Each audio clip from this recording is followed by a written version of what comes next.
வரிசையா ரெண்டு பொட்டை எடுத்துட்டா. நான் இவரை டைவர்ஸ் பண்ணிட்டு வேற கல்யாணம் பண்ண போறேன்.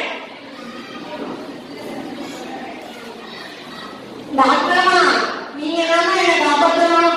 உங்க வாழ்க்கையே உங்க கையிலாம இருக்கு.